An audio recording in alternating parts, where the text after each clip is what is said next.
Subscribe the Motegaonkar Sir's RCC YouTube channel and press the bell icon for latest updates and videos.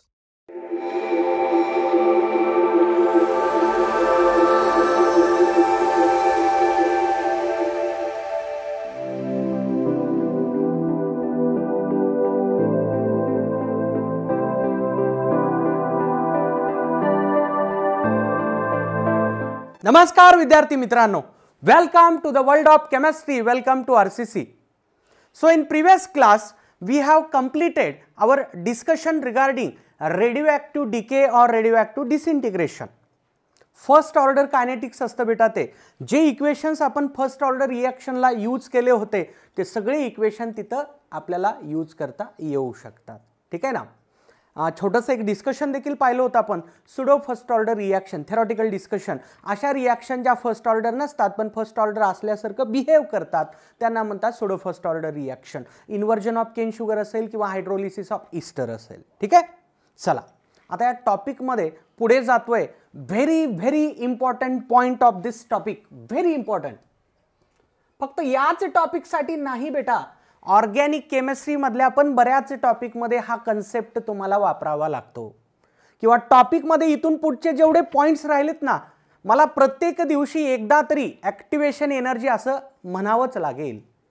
पुढचे राहिलेले सगळे points त्याच्यामध्ये definitely activation एनर्जीचा concept तुम्हाला ऐकायला मिळेल. म्हणून आज आपण स्टडी करणार आहोत हा खूप महत्त्वाचा concept, that is concept of activation energy.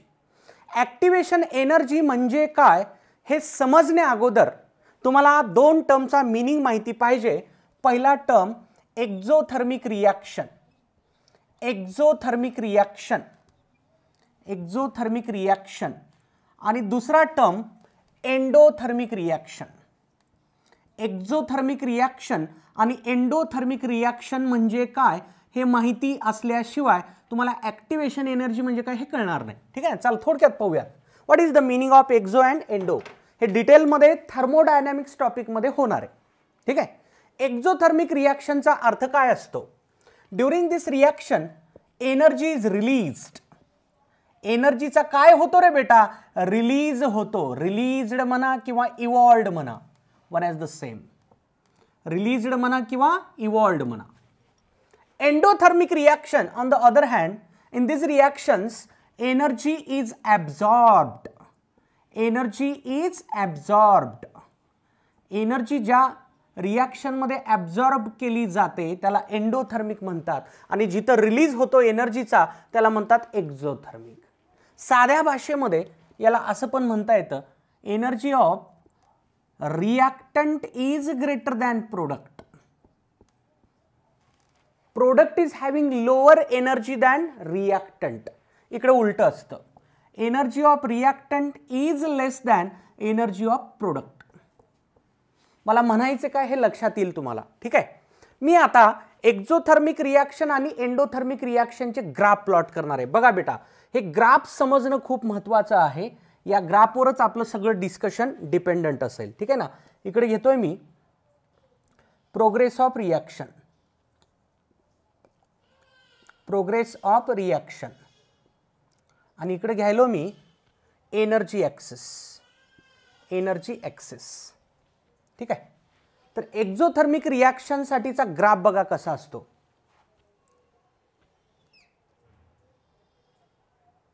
Like this, like this. इथं आहे प्रोडक्ट आणि इथं आहे रिॲक्टंट. पाहू शकता प्रोडक्टची एनर्जी कमी आहे. आता प्रोडक्टची एनर्जी कशी सर कमी? बेटा या पॉइंटला इकडे थोडंसं एक्सटेंड करूयात आपण. ग्राफ पेपरवर इमॅजिन करा, प्रोडक्टची एनर्जी इतकी असेल. ठीक आहे ना. आणि रिॲक्टंटची एनर्जी इतकी असेल. Obviously energy of reactant is greater than energy of product. प्रोडक्टची एनर्जी जास्त असते. आता प्रोडक्ट आणि रिॲक्टंट मधला जो एनर्जी डिफरन्स असतो बेटा, तो एनर्जी डिफरन्स मला असं दाखवता येईल. पहा, energy difference between reactant and product this much. याला एक सिम्बॉल दाखवतात बेटा, डेल्टा एच. डेल्टा एचचा अर्थ एक्झॅक्टली एन्थाल्पी चेंज असतो. याचं नाव enthalpy change, enthalpy change. Enthalpy change. Enthalpy म्हणजेच एनर्जी. तुम्ही डायरेक्टली याला एनर्जी म्हणलं तरी चालेल, साध्या भाषेमध्ये एनर्जी म्हणलं तरी चालेल. ठीक आहे. आता हा डेल्टा एच कसा काढतात बेटा? डेल्टा एच काढतात प्रोडक्टची व्हॅल्यू मायनस रिॲक्टंटची value, energy of product minus energy of reactant. आता तुम्ही मला सांगायचंय प्रोडक्टची एनर्जी कमी आहे का रिॲक्टंटची एनर्जी कमी दिसते तुम्हाला ग्राफ पेपरवर? प्रोडक्टची एनर्जी बघा इथं आहे, प्रोडक्टची energy less than energy of reactant. जर प्रोडक्टची एनर्जी रिॲक्टंट पेक्षा कमी झाली, मला सांगा हा डेल्टा एच फॅक्टर कसा येईल रे बेटा? निगेटिव्ह. कसा येईल? निगेटिव्ह. तर लक्षात ठेवायचंय एक्झोथर्मिक रिॲक्शनसाठी डेल्टा एच कसा असतो? निगेटिव्ह असतो. तुम्ही एनर्जी म्हणायचं, डेल्टा एच म्हणजे एनर्जी म्हणा. सध्या थर्मोडायनॅमिक्स टॉपिकमध्ये तुम्ही त्याला एन्थाल्पी चेंज म्हणणार. तो कन्सेप्ट तिथे डिटेलमध्ये होणार. It is sort of energy. एनर्जीचा एक प्रकारच आहे तो. ठीक आहे ना. डिफरन्स हा निगेटिव्ह कस काय यायला sir? Because in exothermic reaction product is having lower energy than reactant. प्रोडक्टची एनर्जी रिॲक्टंट पेक्षा कमी असते, म्हणून प्रोडक्ट मायनस रिॲक्टंट जर मी डिफरन्स काढला तो कसा येणार आहे? निगेटिव्ह येणार आहे. कसा येणार आहे? निगेटिव्ह येणार आहे. हे उत्तर निगेटिव्ह काय यायला रे बाबा? याच्यामुळं एनर्जी रिॲक्टंटची मोठी आहे, reactant minus product, sorry product minus reactant, हे उत्तर कसं येणार आहे? निगेटिव्ह येणार आहे. आता तुम्हाला असं वाटेल सर इथं ई घ्यायला तर इथे एच घ्या. काहीच प्रॉब्लेम नाही बेटा. सिम्बॉल आहे तो, एनर्जीचा सिम्बॉल आहे. तू ई घे नाही एच घे, नो इश्यू. मी म्हणालो ना enthalpy is type of energy only. It is type of energy only. तर काय काय लक्षात ठेवायचं बघा.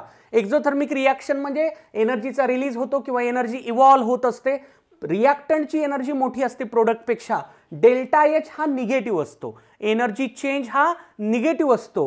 का बरं? कारण एक्झोथर्मिक रिॲक्शनचा ग्राफ जर आपण पाहिला, प्रोडक्ट खाली आहे म्हणजे प्रोडक्टची एनर्जी लेस आहे, रिॲक्टंटची एनर्जी मोठी आहे. प्रोडक्ट मायनस रिॲक्टंट जर मी डिफरन्स काढला, अरे तुम्हाला ग्राफ कळतंय ना रे. समजा इथं व्हॅल्यू घेतो मी काहीतरी, इथं 3 आहे, इथं समजा 11 आहे. आता तुम्ही डिफरन्स काढा बरं, पी मायनस आर काढा बरं. 3 मायनस 11 किती येईल रे बाबा? -8 येईल का नाही? डिफरन्स कसा येणार आहे? निगेटिव्ह येणार आहे. कारण प्रोडक्टची एनर्जी रिॲक्टंटपेक्षा कमी आहे.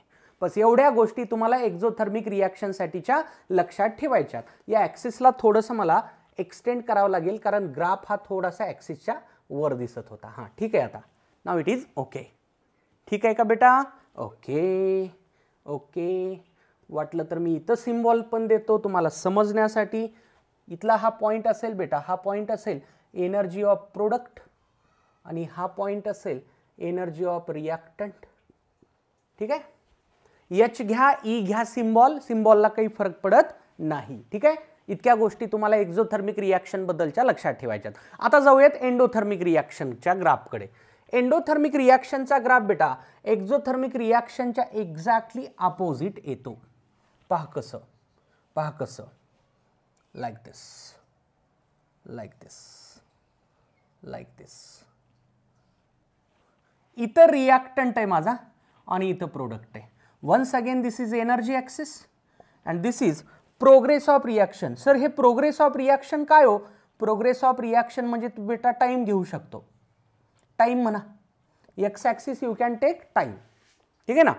आता बघा या दोघांमधला जो एनर्जी डिफरन्स असेल प्रोडक्ट मायनस रिॲक्टंट, तो इतका निघेल, तो असेल परत एकदा डेल्टा एच. आता आपण या व्हॅल्यूचा विचार करूयात. ठीक आहे ना. या व्हॅल्यूचा विचार करूयात. ठीक आहे. हा पॉईंट असेल बेटा, हा पॉईंट असेल एनर्जी ऑफ प्रोडक्ट आणि हा पॉईंट असेल एनर्जी ऑफ रिॲक्टंट. आता मला एनर्जीचा चेंज काढायचा आहे. चेंज कसा काढतात रे बाबा? Final minus initial. एखादा स्टुडंट म्हणेल सर तुम्ही रिॲक्टंट मायनस प्रोडक्ट करा की ते पॉझिटिव्ह येईल की नाही ना बेटा. चेंज कसा काढतो आपण? Final minus initial.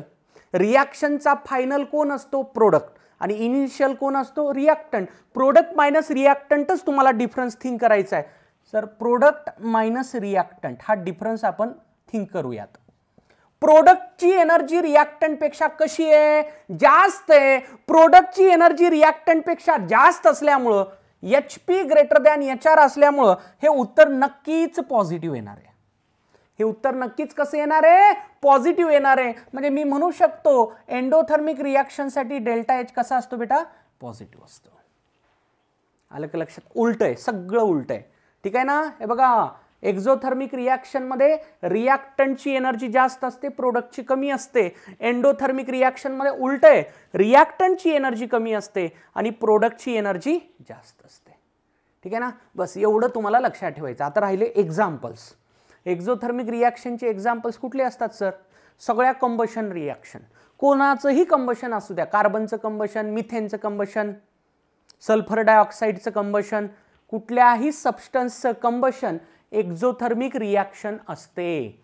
Endothermic reaction, कुठल्याही सबस्टन्सचा ब्रेकेज जर व्हायला ना, तुटत असेल एखादा सबस्टन्स, तर ती रिॲक्शन एंडोथर्मिक असते. जसं decomposition of calcium carbonate, calcium carbonate decompose व्हायला, डिकम्पोजिशन ऑफ वॉटर व्हायलं. ठीक आहे ना. डिकम्पोजिशन ऑफ हायड्रोजन पेरॉक्साईड व्हायलं. कोणत्याही सबस्टन्सचं जेव्हा तुम्ही डिकम्पोजिशन थिंक करणार that will be endothermic reaction, आणि कुठल्याही सबस्टन्सचं जेव्हा तुम्ही कंबशन कन्सिडर करणार एक्झोथर्मिक रिॲक्शन. लक्षात ठेवा डेल्टा एच निगेटिव्ह एक्झोथर्मिकसाठी असतो. नावातच अर्थ आहे रे. बघा हे बघा हे बघा हे बघा, Exo, exit, exit, exit word पासून एक्झो तयार झाला. तुम्ही जेव्हा मूवी बघायला जाता, गेला असालच ना लहान असताना, मोठे झाल्यापासून तर सगळं बंदच आहे ना. तुम्ही जेव्हा लहान होतात तेव्हा मूवी पाहायला गेला असाल, मूवी हॉलमध्ये, सिनेमा हॉलमध्ये, थिएटरमध्ये एक्झिट असं लिहिलेलं असतं कुठंतरी, तिथूनच बाहेर पडतं ना मूवी झाल्यानंतर, कधी एकटं कधी कोणाबरोबर, बरोबर आहे ना. तिथूनच त्याच डोरच्या तुम्ही बाहेर येता. एक्झिट म्हणजे बाहेर पडणे. एक्झिट म्हणजे काय, बाहेर पडणे. तर याचा अर्थच तो असतो. Exothermic reactions are those reactions in which energy is released, energy बाहेर पडते, त्या रिॲक्शनमधून एनर्जी बाहेर पडते. ठीक आहे ना. एक्झोथर्मिक. एंडो त्याच्या उलट आहे. एक लक्षात ठेवा फक्त, एक्झो, एक्झिट, एक्झो, एक्झिट, बाहेर पडणे, एनर्जी बाहेर पडायली म्हणजे रिलीज व्हायली किंवा इव्हॉल्व्ह व्हायली, एनर्जी ॲब्झॉर्ब व्हायली. हां, हे सिम्बॉल खूप महत्त्वाचे आहे. Delta H negative, delta H positive, आणि ग्राफ देखील लक्षात ठेवा. इथून पुढे मी ग्राफचाच वापर करून सगळं सांगणार आहे. नोट करा. पहा बेटा, आता कन्सेप्ट ऑफ ॲक्टिवेशन एनर्जी म्हणजे काय आता लक्षात येऊन जाईल तुम्हाला, काही विशेष नाही. ठीक आहे. Let us have one general reaction. R gives product P, reactant R giving product P. तर लक्षात घ्या, रिॲक्टंट आरचं कन्व्हर्जन डायरेक्टली प्रोडक्ट पी मध्ये कधीच होत नसतं. रिॲक्टंट आरचं कन्व्हर्जन प्रोडक्ट पी मध्ये डायरेक्टली कधीच होत नसतं. रिॲक्टंट आर अगोदर एक इंटरमिडिएट स्टेट तयार करतो. रिॲक्टंट आर अगोदर एक इंटरमिडिएट स्टेट तयार करतो आणि नंतर मग त्याचं प्रोडक्टमध्ये कन्व्हर्जन होत असतं. म्हणजे ही रिॲक्शन ॲक्च्युली अशी होत असते बेटा. R first forms one intermediate, ज्याला मी आर स्टार म्हणू शकतो, आणि त्याचं कन्व्हर्जन नंतर मग फायनल प्रोडक्टमध्ये होत असतं. तर कधीही कोणत्याही रिॲक्शनमध्ये डायरेक्टली प्रोडक्ट मिळत नसतो. अगोदर रिॲक्टंट एक इंटरमिडिएट स्पीसीज तयार करतात, ज्याला ॲक्टिवेटेड कॉम्प्लेक्स पण म्हणता येतं. इंटरमिडिएट किंवा याला ॲक्टिवेटेड कॉम्प्लेक्स म्हणतात. ॲक्टिवेटेड कॉम्प्लेक्स किंवा आणखी एक नाव याला वापरतात बेटा, transition state. Transition state, transition म्हणजे मधली स्टेट. मधली स्टेट, रिॲक्टंट आणि प्रोडक्टच्या मधली state. So reactant R do not convert into product directly. It first forms intermediate or activated complex or transition state. आता त्याला अनुसरूनच आपण मगाशी काढलेले ग्राफ होते. एखाद्या स्टुडंटला वाटेल, सर तुम्ही एक्झोथर्मिक रिॲक्शन मध्ये तो डोंगर का बरं काढला होता हो? ठीक आहे ना. बघा सर, तुम्ही असं केलात, ठीक आहे, हे असं काहीतरी केला होता तुम्ही, पण हे डोंगर का बरं काढला, सरळ का बरं लाईन काढली नाही? तर कारण बेटा याचं हेच आहे. समजा ही रिॲक्शन मी ॲज्युम करतो केस 1. केस 1, if reaction is exothermic, if reaction is exothermic, he reaction जर एक्झोथर्मिक असेल तर पिक्चर असं आपल्याला पाहायला मिळेल. पिक्चर असं पाहायला मिळेल. हा रिॲक्टंट आर, हा प्रोडक्ट पी. एक्झोथर्मिकचा ग्राफ मी आत्ताच सांगितला होता, असा असतो. ठीक आहे ना. हा आर स्टार असेल बेटा. हा इथं कोण असेल? हा आर स्टार. म्हणजे या रिॲक्टंट आर ला अगोदर हा डोंगर क्रॉस करावा लागेल, नंतर तो प्रॉडक्ट पर्यंत पोहोचणार आहे. हा आर असा शॉर्टकटनं इथं जात नसतो. नाही नाही नाही, रिॲक्टंट आर ला अगोदर एक इंटरमिडिएट स्टेट तयार करावी लागते, ट्रान्झिशन स्टेट तयार करावी लागते म्हणा, किंवा ऍक्टिव्हेटेड कॉम्प्लेक्स तयार करावा लागतो आर स्टार. म्हणजे आरचं अगोदर कन्वर्जन आर स्टार मध्ये होतं आणि आर स्टारचं नंतर कन्वर्जन प्रोडक्ट मध्ये होत असतं, म्हणून हा डोंगर आला होता. ठीक आहे ना. आता दुसरी केस घेऊत आपण याच्या opposite. Case second. If reaction is endothermic. If reaction is endothermic. आता रिॲक्शन जर एंडोथर्मिक असेल, हा ग्राफ फक्त उलटा होणार आहे बेटा. ग्राफ कसा होईल बघा आता. उलटा ग्राफ उलटा करतोय मी. आता रिॲक्टंट खाली असेल, रिॲक्टंट, आणि आता प्रोडक्ट वर असेल लाईक दिस. ही एंडोथर्मिक रिॲक्शन. ठीक आहे ना. दिस इज एंडोथर्मिक रिॲक्शन. हा प्रोडक्ट माझा पी. परत एकदा इथं हा आर स्टार डोंगर आला. ठीक आहे ना. Transition state activated complex. म्हणजे रिॲक्शन एक्झो असू द्यात नाही एंडो असू द्यात, तो बॅरियर तयार व्हावाच लागतो. हा एनर्जीचा बॅरियर आहे. बॅरियर म्हणजे अडथळा. ठीक आहे ना.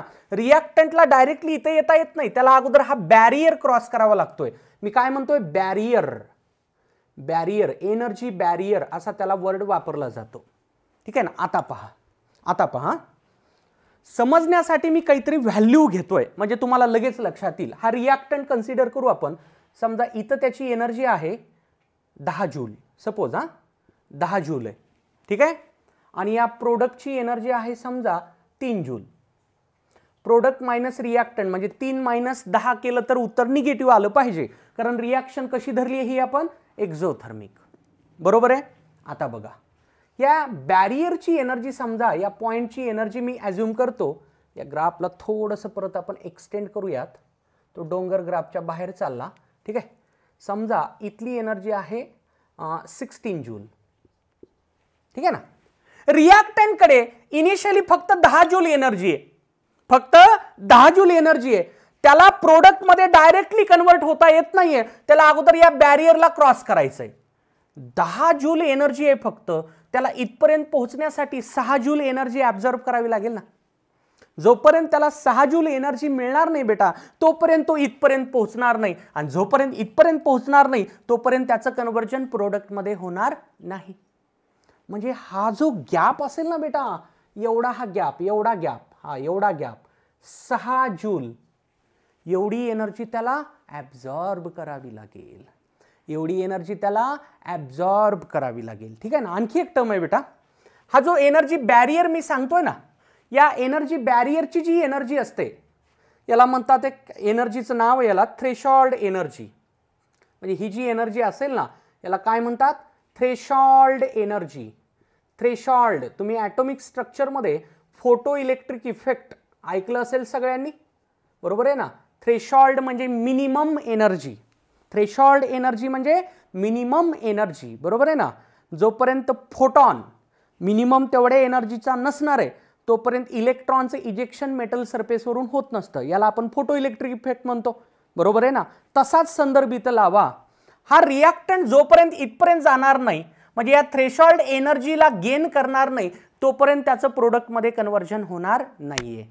आता मला सांगा, 10 जूल रिॲक्टंटची एनर्जी आहे, त्याला एनर्जी किती पाहिजे आणखी जेव्हा तो थ्रेशोल्ड एनर्जीला इक्वल होऊन जाईल?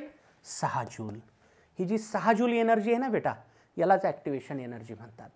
ही जी 6 जूल एनर्जी आहे ना यालाच ॲक्टिवेशन एनर्जी म्हणतात. म्हणजे ॲक्टिवेशन एनर्जी, आता मी या व्हॅल्यू मोडू का नको? ठीक आहे, थोड्या वेळानं मोडतोय.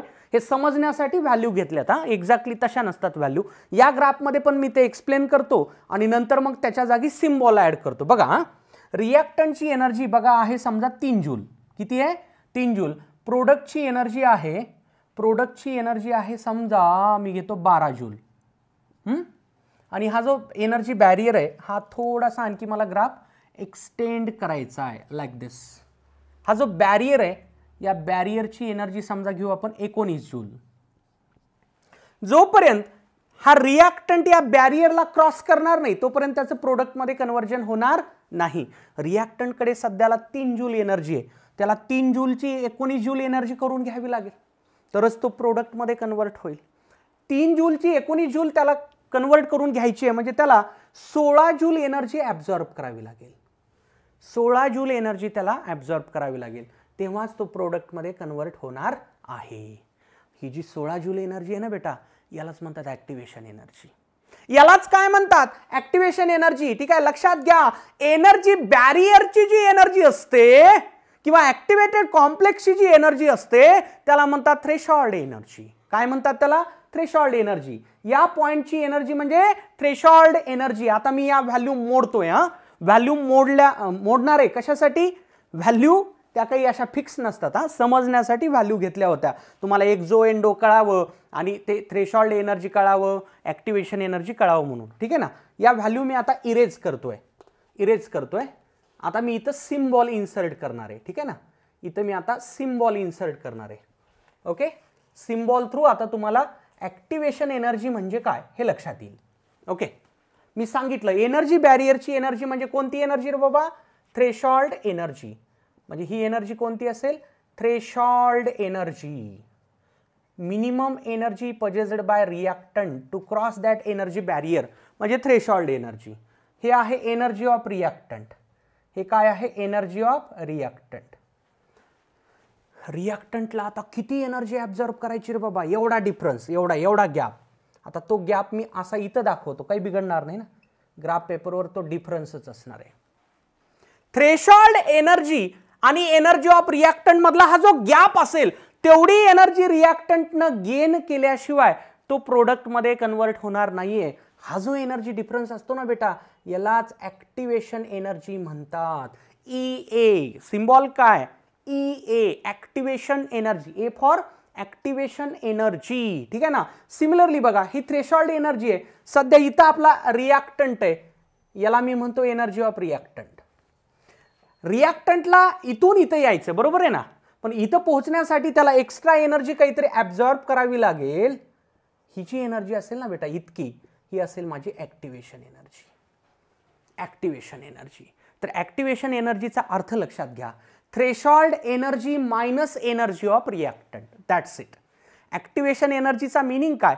Threshold energy minus energy of reactant म्हणजेच काय?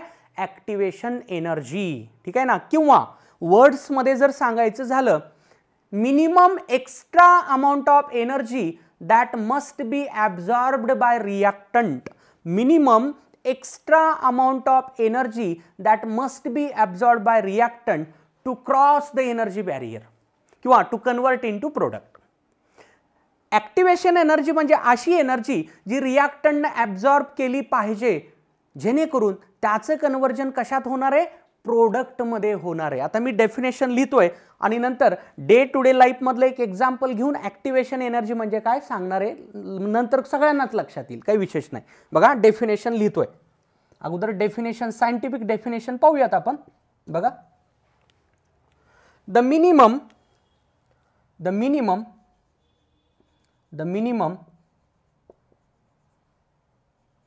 ठीक आहे, हे वाय ॲक्सिस एनर्जी आहे आणि एक्स ॲक्सिस परत एकदा प्रोग्रेस ऑफ रिॲक्शन आहे. मागचे ग्राफ जसे काढले होते तसेच हे पण ग्राफ आहेत. The minimum extra amount of energy, the minimum extra amount of energy that must be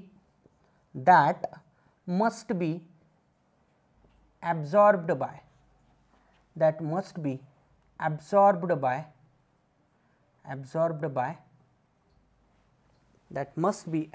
by reactants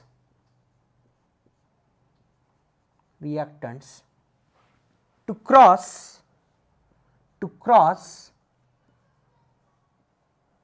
the energy barrier,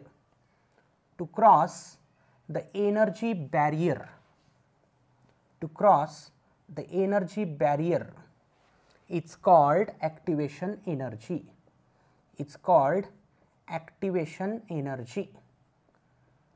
activation energy म्हणजे अशी एनर्जी जी रिॲक्टंटनं ॲब्झॉर्ब केली पाहिजे. कशासाठी? एनर्जी बॅरियर क्रॉस करण्यासाठी. बघा ना, मी तेच तर बोललो ना आता. बघ रे, ग्राफवर तेच सांगितलं. इथं रिॲक्टंट आहे, त्याला हा जर बॅरियर क्रॉस करायचा झाला एवढी एनर्जी ऍब्झॉर्ब करावी लागेल ना, म्हणून एवढ्या एनर्जीला काय म्हणतोय आपण, ऍक्टिव्हेशन एनर्जी. इतर रिॲक्टंट आहे, त्याला या बॅरियरला क्रॉस करायचं झालं तर एवढी एनर्जी ऍब्झॉर्ब करावी लागेल, ती झाली त्याची ऍक्टिव्हेशन एनर्जी. ऍक्टिव्हेशन एनर्जीचा बेटा फॉर्म्युला सांगता येऊ शकतो बघा. Activation energy equal to threshold energy minus energy of reactant. फॉर्म्युलाच सांगितला बघा. ऍक्टिव्हेशन एनर्जी जर काढायची झाली तर ती अशी असेल, टीई म्हणजे थ्रेशोल्ड एनर्जी, एनर्जी बॅरियरची एनर्जी, या पिक पॉइंटची energy, threshold energy minus energy of reactant म्हणजेच काय, ऍक्टिव्हेशन एनर्जी. बेटा एनर्जी आहे म्हणजे ते ऑलवेज पॉझिटिव्ह असणार आहे, कॉमन सेन्सचा भाग आहे. हे उत्तर तुझं डेफिनेटली कधी कसं येणार आहे, पॉझिटिव्ह येणार आहे. पण हा जो डेल्टा एच आहे ना, तो डेल्टा एच पण याच्यात दाखवतोय आपण बघा. डेल्टा एच म्हणजे काय, प्रोडक्ट आणि रिॲक्टंटमध्ये असणारा एनर्जी डिफरन्स. हा ठीक आहे ना. सिमिलरली इथं इथं हा हा ठीक आहे ना. हा कोण असेल, delta H. Delta H exothermic reaction आहे म्हणजे हा डेल्टा एच निगेटिव्ह असेल, product minus reactant answer negative असेल. एंडो आहे म्हणजे प्रोडक्ट मायनस रिॲक्टंट हे आन्सर पॉझिटिव्ह असेल. ठीक आहे ना.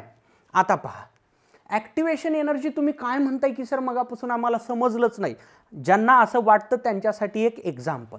ठीक आहे, चला बघा, एक एक्झाम घेऊ आपण, कुठली तरी एक एक्झाम म्हणून एक्झाम्पल घेऊ. आता नीट एक्झाम घेत नाही कारण नीटचा क्रायटेरिया किंवा जे पण घेत नाही कारण त्यांचे क्रायटेरिया वरचे आहेत. एक आपण डे टू डे लाईफचं एक्झाम्पल घेऊयात, बोर्ड एक्झाम जी कोरोनामुळे झालेलीच नाही. ठीक आहे ना. इतिहासात पहिल्यांदा घडलं रे बाबा. 10वी बोर्डची परीक्षा कॅन्सल होणं, 12वी बोर्डची परीक्षा कॅन्सल होणं, नॉट ए जोक. कसं होणार आहे आता, पुढचे सगळे ॲडमिशन त्या बोर्ड एक्झामवर असू शकतात ना रे बेटा, किती अवघड आहे. 10वीच्या स्टुडंटनी 10वी शिकलेलीच नाही, किती जोक आहे मोठा, किती मोठा जोक आहे. ठीक आहे ना.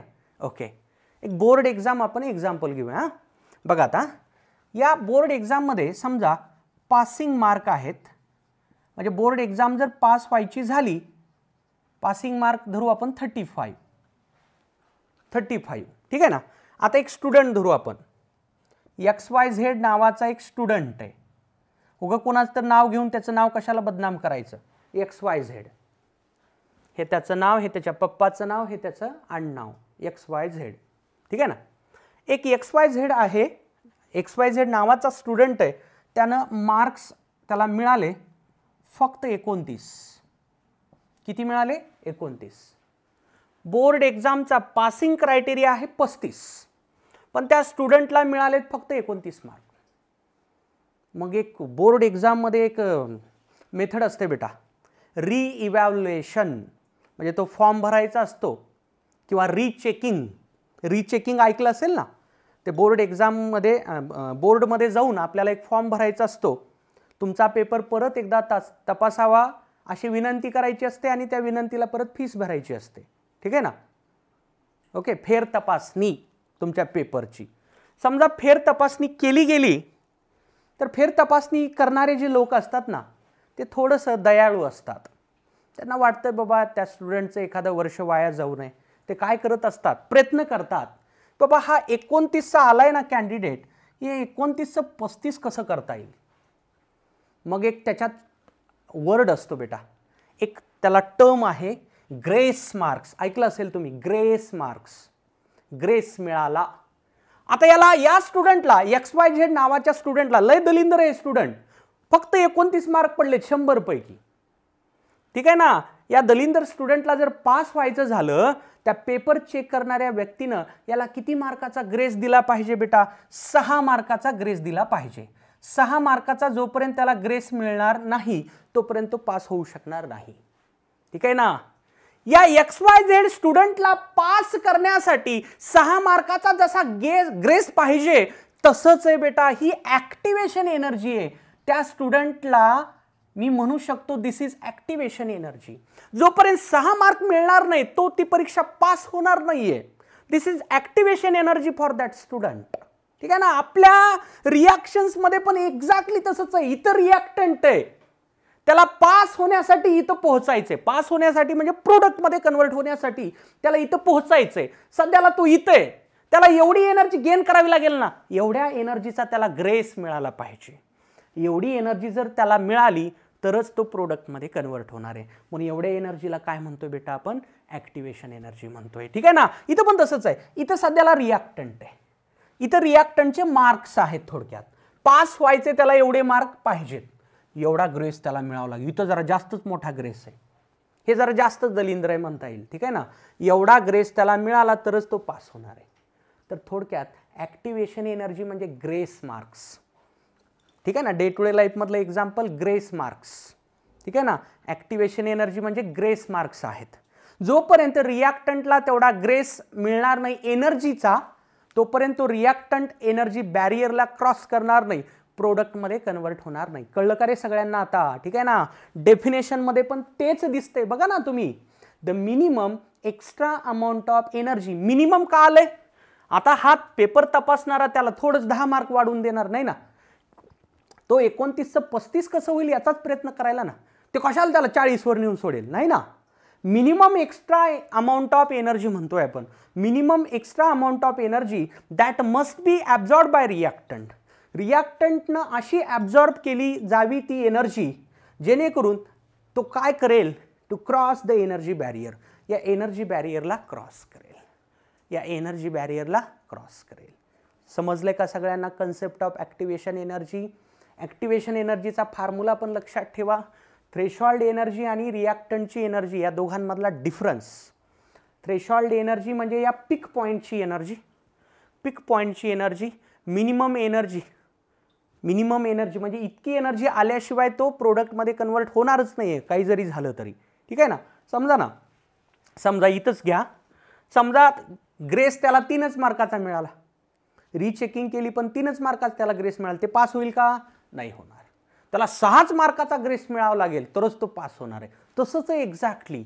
एवढी एनर्जी रिॲक्टंटने ॲब्झॉर्ब केलीच पाहिजे, तेव्हाच तो प्रोडक्टमध्ये कन्वर्ट होणार आहे. ठीक आहे ना. थ्रेशोल्ड एनर्जी आणि एनर्जी ऑफ रिॲक्टंट मधला डिफरन्स म्हणजेच काय? Activation energy. कळलं का रे? कळलं का? ओ हां, नोट करा मग.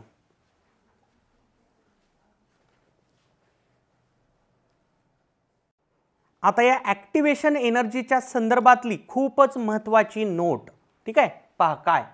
Rate of reaction, rate of reaction आणि ॲक्टिवेशन एनर्जीचं रिलेशन सांगायलो बेटा. Rate of reaction is inversely proportional to activation energy. Lower the activation energy, faster is the reaction. Lower the activation energy, faster is the reaction. ठीक आहे ना. बघा मी example सांगतोय. Example 2NO plus O2 giving 2NO2. हे example already मी टॉपिकच्या बिगिनिंगला सांगितली होती. Nature of reactant, factors affecting rate of रिॲक्शनमध्ये एक फॅक्टर सांगितला होता, नेचर ऑफ रिॲक्टंट. तिथं तर ही वरची रिॲक्शन बेटा फास्ट आहे, ही फास्ट आहे रिॲक्शन, पण ही रिॲक्शन कंपॅरेटिव्हली स्लो आहे. का? का बरं? कारण याची ॲक्टिवेशन एनर्जी लो आहे आणि याची ॲक्टिवेशन एनर्जी हाय आहे. याची ॲक्टिवेशन एनर्जी हाय आहे. ठीक आहे. ॲक्टिवेशन एनर्जी कमी असेल, रिॲक्शन फास्ट होते, म्हणजे त्याचा रेट जास्त असतो. पण का हो सर? चला बेटा आत्ताच्याच ग्राफमध्ये तुम्हाला कळून जाईल. ठीक आहे ना. आत्ताचाच ग्राफ घेऊ आपण. ठीक आहे ना. समजा इथं रिॲक्टंट घेतो, इथं प्रोडक्ट, एक्झोथर्मिक रिॲक्शनच घेतो. मला एक्झोथर्मिक रिॲक्शन आवडते. एखाद्याला एंडो आवडत असेल त्याने एंडोमध्ये हे थिंक करावं. हे रिॲक्टंट, हे प्रोडक्ट. ठीक आहे ना. ओके. पण आता 2 रिॲक्टंट धरायलो मी. एक NO आणि एक CO. तर मी एकाला R1 म्हणतो आणि दुसऱ्याला R2 म्हणतो. ठीक आहे ना. बघा हे असं, हे असं. ठीक आहे ना. ठीक आहे. आता बघा हे इथं R2, इथं आहे थ्रेशोल्ड एनर्जी, ही आहे थ्रेशोल्ड एनर्जी. रिॲक्टंट 1 साठी ॲक्टिवेशन एनर्जी इतकी असेल, एवढी पहिल्या रिॲक्टंटसाठी. आणि दुसऱ्या रिॲक्टंटसाठी ॲक्टिवेशन एनर्जी एवढी असेल. मला सांगा बरं, तो बॅरियर इझिली कोण क्रॉस करेल, पहिला रिॲक्टंट का दुसरा रिॲक्टंट, R1 का R2? मला अगोदर हे सांगा, कोणाची ॲक्टिवेशन एनर्जी मोठी आहे? ॲक्टिवेशन एनर्जी म्हणजे एवढं ना, हे R1 साठी एवढं आणि R2 साठी एवढं. ॲक्टिवेशन एनर्जी R1 ची मोठी आहे. Activation energy of R1 is greater than activation energy of R2. बरोबर आहे. R1 ची ॲक्टिवेशन एनर्जी R2 पेक्षा जास्त आहे. R1 ची ॲक्टिवेशन एनर्जी R2 पेक्षा जास्त असल्यामुळं त्याला इथं पोहोचणं अवघड आहे ना. यस. किंवा तुम्ही साध्या भाषेत डिस्टन्स कन्सिडर करा. दोघांना इथंच पोहोचायचंय, दोघांना याच पॉइंटला पोहोचायचंय. रिॲक्टंट म्हणजे R1 ला आणि R2 ला याच पॉइंटला पोहोचायचंय. कमी डिस्टन्स ज्याला ट्रॅव्हल करावं लागेल ते लवकर पोहोचेल ना. मग कोण लवकर पोहोचेल सांगा, R1 का R2? नक्कीच R2. नक्कीच R2. कारण R2 ची ॲक्टिवेशन एनर्जी कशी आहे बेटा, कमी आहे. जेवढी ॲक्टिवेशन एनर्जी कमी असते तेवढं तो एनर्जी बॅरियर इझिली क्रॉस होत असतो आणि जेवढा इझिली एनर्जी बॅरियर क्रॉस होईल तेवढा प्रोडक्ट इझिली तयार होईल. किती सिंपल आहे. लक्षात येतंय काय म्हणतो मी, काय म्हणतो लक्षात येतंय? जेवढी एनर्जी रिॲक्टंटची जेवढी ॲक्टिवेशन एनर्जी रिॲक्टंटची कमी असेल तेवढं प्रोडक्टमध्ये कन्व्हर्जन इझी होतं, कारण बॅरियर त्याला इझिली क्रॉस करता येतो. बघा ना, या R2 ला बॅरियर इझिली क्रॉस करता येईल, म्हणून R2 चं प्रोडक्टमध्ये कन्व्हर्जन फास्ट होतं. म्हणजे R2 ची रिॲक्शन ही फास्ट असेल, R1 ची रिॲक्शन ही स्लो असेल. लक्षात ठेवा, जेवढी ॲक्टिवेशन एनर्जी कमी असेल ना तेवढा रेट ऑफ रिॲक्शन जास्त असतो. जेवढी ॲक्टिवेशन एनर्जी कमी तेवढा रिॲक्शनचा रेट जास्त. दोघांमध्ये रिलेशन कसं आहे बेटा, इन्व्हर्सली प्रपोर्शनल आहे. इन्व्हर्सली प्रपोर्शनल आहे. ठीक आहे ना. किंवा तसेच दोन स्टुडंट घ्या. ठीक आहे, ए नावाचा स्टुडंट आहे, बी नावाचा स्टुडंट आहे. पासिंग धरू आपण परत एकदा 35 मार्कासाठी. ठीक आहे ना. ए साठी एनं मिळवलेत समजा 29 मार्क आणि बीनं मिळवलेत 31 मार्क. एचं ॲक्टिवेशन एनर्जी आहे 6 मार्काचं आणि बीचं ॲक्टिवेशन आहे फक्त 4 मार्काचं. इझिली कोण ॲक्टिवेट होईल, ए का बी? तो पास करणारा पण बीला इझिली पास करू शकणार आहे ना. ठीक आहे ना, कारण त्याला 4च मार्काचा ग्रेस द्यायचा आहे, पण एला 6 मार्काचा ग्रेस द्यायचा आहे. त्याला टेन्शन येईल, बाबा एला कसं पास करू, पण बीला तो इझिली पास करू शकणार कारण 4 तर मार्क कमी पडलेत. ठीक आहे ना. बी स्टुडंट इझिली पास होईल ना एच्या कंपॅरिझन मध्ये. बी स्टुडंट इझिली पास होईल एच्या कंपॅरिझन मध्ये. ठीक आहे का? अरे ठीक आहे का? किंवा नीटचंच एक एक्झाम्पल घेऊ आपण. चला, हे बोर्ड एक्झाम बोर वाटत असेल तर नीट एक्झामचा पण एक्झाम्पल घेऊयात. काय बघा, समजा एक्स आणि वाय असे दोन स्टुडंट आहेत. ठीक आहे ना. नीट एक्झाम मध्ये एक्सला पडले 500 मार्क, 540 मार्क, वायला पडले 100 मार्क. ठीक आहे ना. दोघांनी रिपीट केलं. ठीक आहे ना. दोघांनी इक्वल अभ्यास केला.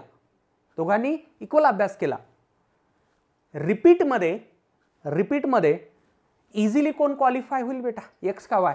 नक्कीच एक्स. तुम्ही म्हणू नका याला ॲक्टिवेशन एनर्जी म्हणू नका रे, ही एनर्जी आहे. हा, त्या स्टुडंटची एनर्जी आहे ही, ॲक्टिवेशन एनर्जी नाही. ॲक्टिवेशन एनर्जी ही आहे 4 मार्काची, इथं 6 मार्काची. आता या दोघांना समजा गव्हर्नमेंट मेडिकल कॉलेजला जाण्यासाठी 600च मार्क मिळवायचे, तर याला ॲक्टिवेशन फक्त पाहिजे 60 मार्काचं. याला किती 500 मार्काचं. किती 500 मार्काचं. रिपीट करून 500 मार्क वाढत नसतात रे, शक्य नाही ते. हां, ओके. याला फक्त 60 मार्काचं ॲक्टिवेशन पाहिजे आणि याला 500 मार्काचं ॲक्टिवेशन पाहिजे. सांगा, रिपीट दोघांनी केलं, इझिली कोण क्वालिफाय होईल रे बेटा, एक्स का वाय? एक्स इझिली क्वालिफाय होईल, कारण त्याची ॲक्टिवेशन एनर्जी कमी आहे. त्याची ॲक्टिवेशन एनर्जी फक्त 60 मार्काची आहे, वायची 500 मार्काची ॲक्टिवेशन एनर्जी आहे. ठीक आहे ना. हे इम्पॉसिबल नाही असं म्हणत नाही आहे मी, होऊ शकतं, पण स्टुडंट पण त्या वरच्या लेवलचा पाहिजे. पण तो स्टुडंट जर तेवढ्या वरच्या लेवलचा असेल, पहिल्या ॲटममध्ये त्याला 100 मार्क पडतच नसतात. ठीक आहे ना. म्हणून म्हणायलो ते अवघड आहे. ओके. ॲक्टिवेशन एक्स इझिली होतं कारण कमी आहे एनर्जी. ॲक्टिवेशन एनर्जी कमी असल्यामुळं रिॲक्शनचा रेट कधीही जास्त असतो. ठीक आहे ना. हे एक्झाम्पल्स लक्षात घ्या. आता काही स्टुडंट मला डाऊट काय विचारतात, माझा दरवर्षीचा अनुभव, सर तुम्ही म्हणालात की ॲक्टिवेशन एनर्जी आणि रेट ऑफ रिॲक्शनचं रिलेशन इनवर्स असतं, मग सर एकशी तर ॲक्टिवेशन एनर्जी 500. अरे ही ॲक्टिवेशन एनर्जी नाही, ॲक्टिवेशन एनर्जी हा डिफरन्स आहे, ही थ्रेशोल्ड एनर्जी आहे. एवढे मार्क मिळाल्याशिवाय गव्हर्नमेंट मेडिकल कॉलेजला ॲडमिशन मिळत नाही. ही थ्रेशोल्ड एनर्जी आहे, ही थ्रेशोल्ड एनर्जी आहे आणि ही त्या रिॲक्टंटची एनर्जी आहे. हा गॅप दोन्ही मधला म्हणजे ॲक्टिवेशन एनर्जी, जो मगाशी फॉर्म्युला लिहिला होता, threshold energy minus energy of reactant. जेवढा हा गॅप कमी असेल तेवढा रिॲक्शनचा रेट जास्त असेल, कारण तो गॅप भरून जाणं एकदम इझी होईल. गॅप भरून जाणं तेवढं इझी होईल, रिॲक्शनचा रेट हाय असेल, रिॲक्शनचा रेट हाय असेल. ठीक आहे ना बेटा, लक्षात ठेवा. Rate of reaction is inversely proportional to activation energy. हे सगळं बेटा, हे जे बोललो ना मी, हा काही सिलेबसचा भाग नाही, फक्त मी जे बोललो ते समजण्यासाठी. नाहीतर एखादं स्टुडंट उघड डोकं खाजवत बसेल, ते सर काय सांगत होते ते नीट पास व्हायचं बोर्ड. ॲक्टिवेशन एनर्जीच्या संदर्भातल्या परत काही महत्त्वाच्या नोट. एक्झोथर्मिक रिॲक्शन आणि एंडोथर्मिक रिॲक्शन्समध्ये ए आणि डेल्टा एचचं रिलेशन नेमकं कसं असतं, म्हणजे कोण मोठं असतं आणि कोण छोटं असतं ते आपल्याला प्रूव्ह करायचं आहे. बघा, ही रिॲक्शन एक्झोथर्मिक असेल कारण प्रोडक्टची एनर्जी कमी आहे. प्रोडक्टची एनर्जी रिॲक्टंटपेक्षा कमी असले की त्याला आपण एक्झो म्हणतो, आणि जर प्रोडक्टची एनर्जी रिॲक्टंटपेक्षा जास्त असेल तर त्याला आपण एंडो म्हणतो. ठीक आहे ना. आता मी इथं सिम्बॉलिकली दाखवतोय, रिॲक्टंट आणि प्रोडक्टमधला जो एनर्जी डिफरन्स असतो त्याला डेल्टा एच म्हणतात, बरोबर आहे. आणि रिॲक्टंट आणि या पिक पॉईंटचा जो एनर्जी डिफरन्स असतो, एनर्जी बॅरियर, त्याचा जो एनर्जी डिफरन्स असतो त्याला आपण ॲक्टिवेशन एनर्जी म्हणतो, बरोबर आहे. सिमिलरली इथं पण मला डेल्टा एच दाखवता येईल. प्रोडक्ट आणि रिॲक्टंट मधला एनर्जी डिफरन्स हा इतका किती असेल बेटा, डेल्टा एच. आणि रिॲक्टंट आणि त्या पिक पॉईंटचा एनर्जी डिफरन्स लाईक दिस, एवढा हे असेल ॲक्टिवेशन एनर्जी. याच्याकडे नंतर जाऊ, अगोदर हेच सांगा मला, हे समजायला सोपं आहे तुम्हाला. कोण मोठा असेल रे, डेल्टा एच मोठा असेल का ॲक्टिवेशन एनर्जी मोठा असेल? अरे कळते की तुला? हे बघ कसं आहे, activation energy is greater than delta H. Endothermic reaction मध्ये ॲक्टिवेशन एनर्जीची व्हॅल्यू ही डेल्टा एच पेक्षा कधीही जास्त असते, कधीही जास्त असते. कारण हा प्रोडक्ट किती जरी वर नेला मी, ह्याच्या तर वर नेऊ शकणार नाही ना मी, याच्या तर खालीच ठेवावं लागेल ना मला. समजा मी इथं जरी दाखवला प्रोडक्ट, इथं जरी दाखवला तरी डेल्टा एच हा ई पेक्षा कमीच असणार आहे. ठीक आहे ना. जे रिलेशन एंडोमध्ये असतं ना बेटा, त्याच्या विरुद्ध रिलेशन एक्झोमध्ये असतं. तर एक्झोमध्ये मला असं म्हणावं लागेल, हे डेल्टा एच आता मोठं, डेल्टा एच मोठं कशापेक्षा, ई पेक्षा. Delta H greater than E. किती अमाऊंटनं वगैरे ते आपल्याला काही त्याचं घेणं देणं नाही. फक्त एवढं लक्षात ठेवा की एंडोथर्मिक रिॲक्शनमध्ये ॲक्टिवेशन एनर्जी ही डेल्टा एच पेक्षा मोठी असते मॅग्निट्यूडमध्ये. मॅग्निट्यूड हे रिलेशन मॅग्निट्यूड संदर्भातले आहेत. आणि एक्झोथर्मिक रिॲक्शनमध्ये डेल्टा एचचं मॅग्निट्यूड हे ॲक्टिवेशन एनर्जीपेक्षा जास्त असतं. ठीक आहे ना. हे समजलं असेल तर याच्या विरुद्ध ते आहे असं लक्षात घ्यावं. ठीक आहे ना, नोट करा.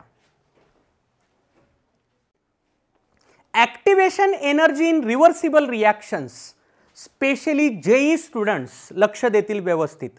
नीटचे बघणंच बंद करतील. नाही रे बाबा, तुमच्यासाठी पण कामाचंच आहे. ठीक आहे ना. थोडंसं एक्स्ट्रा केलं तर काही बिघडत नाही बेटा, आणि सिलेबसशी कनेक्टेडच आहे. Activation energy in reversible reactions. Reversible reaction कळत असावं सगळ्यांना. आपण असं दाखवतो त्यांना, आर गिव्ज प्रोडक्ट पी आणि परत पी गिव्ज आर, म्हणजे रिॲक्टंटचं कन्व्हर्जन प्रोडक्टमध्ये आणि प्रोडक्टचं परत रिॲक्टंटमध्ये. अशा ज्या रिॲक्शन्स असतात त्यांना आपण रिव्हर्सिबल रिॲक्शन्स म्हणतो. याला असं ॲरो दाखवा किंवा हाफ हेडेड ॲरो, अर्धा ॲरो दाखवला तरी चालतं, म्हणजे हे असं केलं तरी चालतं. ठीक आहे ना, नो इश्यू. ठीक आहे. आता अशा रिॲक्शन्समध्ये ॲक्टिवेशन एनर्जीचा कन्सेप्ट कसा असतो. ठीक आहे. चला बघा, मी ग्राफ थ्रू एक्सप्लेन करण्याचा प्रयत्न करतोय. ॲक्टिवेशन एनर्जी हा कन्सेप्ट पूर्णपणे ग्राफशीच कनेक्टेड आहे बेटा. ठीक आहे ना. आता ग्राफचे ॲक्सिस पण घेऊयात आपण. प्रोग्रेस ऑफ रिॲक्शन, आणि इथं जी एनर्जी दाखवतो ना बेटा मी, ती पोटेन्शियल एनर्जी असते. लक्षात ठेवा, मी जरी फक्त एनर्जी म्हणत असलो वाय ॲक्सिसची, ती ॲक्च्युली पोटेन्शियल एनर्जी असते. ठीक आहे ना. आणखी एक ग्राफ मला दाखवायचा आहे. मी अगोदर ॲक्सिस काढतोय आणि नंतर मग त्यावरती ग्राफ काढतोय. ठीक आहे ना. Energy versus progress of reaction, progress of reaction. Okay. आता बघा रिॲक्टंट आणि प्रोडक्ट पहा मी कसं काढतो. हां, लाईक दिस, रिॲक्टंट प्रोडक्ट. ठीक आहे. हे आर पी. ठीक आहे ना. आता बघा, हा आर आणि हे पी, हे पी. ठीक आहे. आता बघा, आपण ॲज्युम करू की हे जे ग्राफ दाखवलेत मी, these are for reversible reaction. म्हणजे रिॲक्टंटचं कन्व्हर्जन प्रोडक्टमध्ये होणार आहे आणि प्रोडक्टचं परत रिॲक्टंटमध्ये होऊ शकणार आहे. आता इथं दोन प्रकारच्या रिॲक्शन्स असतात बेटा. एक असते फॉरवर्ड रिॲक्शन. फॉरवर्ड रिॲक्शन म्हणजे लक्षात ठेवा, इथं लिहितोय मी फॉरवर्ड रिॲक्शन. फॉरवर्ड रिॲक्शन याचा अर्थ असतो R converting into P. Forward रिॲक्शनचा अर्थ आर कन्व्हर्टिंग इंटू पी. आणि बॅकवर्ड रिॲक्शनचा अर्थ लक्षात घ्या, बॅकवर्ड रिॲक्शनचा अर्थ लक्षात घ्या उलटा, P converting into R, P converting into R. ठीक आहे ना. असं कोणी मनात आणू नये सरनी हा ग्राफ फॉरवर्डसाठी हा बॅकवर्डसाठी काढलाय. नाही नाही नाही, हे मी या रिव्हर्सिबल रिॲक्शनचा मिनिंग लिहिलाय. फॉरवर्ड रिॲक्शन म्हणजे आर गिव्स पी, बॅकवर्ड म्हणजे पी गिव्स आर. आता बघा, फॉरवर्ड रिॲक्शनचा आपण विचार करू. R give P, R giving P.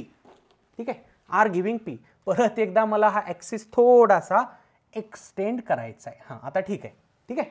आता बघा, हा बॅरियर इथे आहे. ठीक आहे ना. इथून इतकी एनर्जी ही असेल ॲक्टिवेशन एनर्जी. ठीक आहे ना. फॉरवर्ड रिॲक्शनसाठी याला मी सिम्बॉल बघा काय वापरतो, ई ए, आणि पायाजवळ लिहायलो F. F for forward reaction. R gives product P म्हणजे फॉरवर्ड रिॲक्शन. फॉरवर्ड रिॲक्शनची ॲक्टिवेशन एनर्जी. पण बॅकवर्ड रिॲक्शनची पण शक्यता आहे, कारण रिव्हर्सिबल रिॲक्शन आहे. आता रिव्हर्सिबल मॅनरमध्ये बघा, प्रोडक्टचं कन्व्हर्जन रिॲक्टंटमध्ये जर व्हायचं झालं, या पीला परत इथं यावं लागेल आणि इथून खाली जावं लागेल. पीला हा परत बॅरियर क्रॉस करावं लागेल रिव्हर्सिबल मॅनरमध्ये. आता प्रोडक्टचं कन्व्हर्जन रिॲक्टंटमध्ये होणं म्हणजे बॅकवर्ड रिॲक्शन. बॅकवर्ड रिॲक्शनची ॲक्टिवेशन एनर्जी म्हणजे ई ए बी. बरोबर आहे. F for forward, B for backward. मान्य आहे. सिमिलरली आता इथं दाखवूयात आपण. आरचं कन्व्हर्जन पी मध्ये म्हणजे forward reaction. Forward reaction, forward रिॲक्शनसाठीची ही ॲक्टिवेशन एनर्जी इतकी असेल ई ए एफ. एफ म्हणजे फॉरवर्ड. आणि बॅकवर्ड रिॲक्शन म्हणजे प्रोडक्टचं कन्व्हर्जन जेव्हा रिॲक्टंटमध्ये होणार असेल त्यावेळेस बॅकवर्ड रिॲक्शनची ही ॲक्टिवेशन एनर्जी याला मी लिहितोय E A B, B for backward. आता तुम्हीच मला सांगायचंय हा ग्राफ कोणत्या रिॲक्शनसाठी आहे, एक्झो का एंडो. एक्झो का एंडो. रिॲक्टंटची एनर्जी जास्त आहे, प्रोडक्टची एनर्जी कमी म्हणजे exothermic reaction.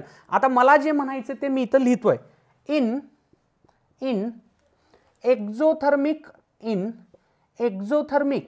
Reversible reactions. In exothermic reversible reaction activation energy of forward reaction is smaller आहे. कोणतं मोठं आहे सांगा बरं याच्यात. हे मोठं आहे का हे मोठं आहे, कळते ना रे, हे मोठं आहे. Activation energy of forward reaction is less than activation energy of backward reaction. Backward रिॲक्शनची ॲक्टिवेशन एनर्जी मोठी असते जर रिव्हर्सिबल रिॲक्शन एक्झोथर्मिक असेल तर. आणि याचा रिझल्ट सांगा बरं. इथं लिहितोय मी आता. In endothermic reversible reaction. In endothermic reversible reaction. In endothermic reversible reaction. Activation energy of forward reaction. बघ रे आता बाबा, बघ कोणतं मोठं आहे, हे मोठं आहे का हे मोठं आहे, हे मोठं असेल ना. Activation energy of forward reaction is greater than activation energy of backward reaction. हे कशासाठी सांगितलं सर, बेटा क्वेश्चन्समध्ये या व्हॅल्यूज दिलेल्या असतात फॉरवर्ड आणि बॅकवर्ड रिॲक्शनच्या ॲक्टिवेशन एनर्जीच्या. तुम्हाला सांगत नाहीत की रिॲक्शन एक्झो आहे का एंडो आहे. आपल्याला ओळखता आलं पाहिजे. अगोदर तुम्हाला ओळखता आलं पाहिजे की ती रिॲक्शन एक्झो आहे का एंडो आहे. जोपर्यंत ती रिॲक्शन एक्झो आहे का एंडो आहे तोपर्यंत ही कळणार नाही, तोपर्यंत तो क्वेश्चन तुम्हाला सॉल्व्ह होणार नाही, बिलकुल सॉल्व्ह होणार नाही. लक्षात ठेवा, जर ॲक्टिवेशन एनर्जी बॅकवर्डची मोठी झाली तर ती रिॲक्शन एक्झो असते आणि जर फॉरवर्डची मोठी झाली तर ती रिॲक्शन एंडो असते. कमीत कमी एवढं तरी लक्षात ठेवा, हे रिझल्ट तरी लक्षात ठेवा.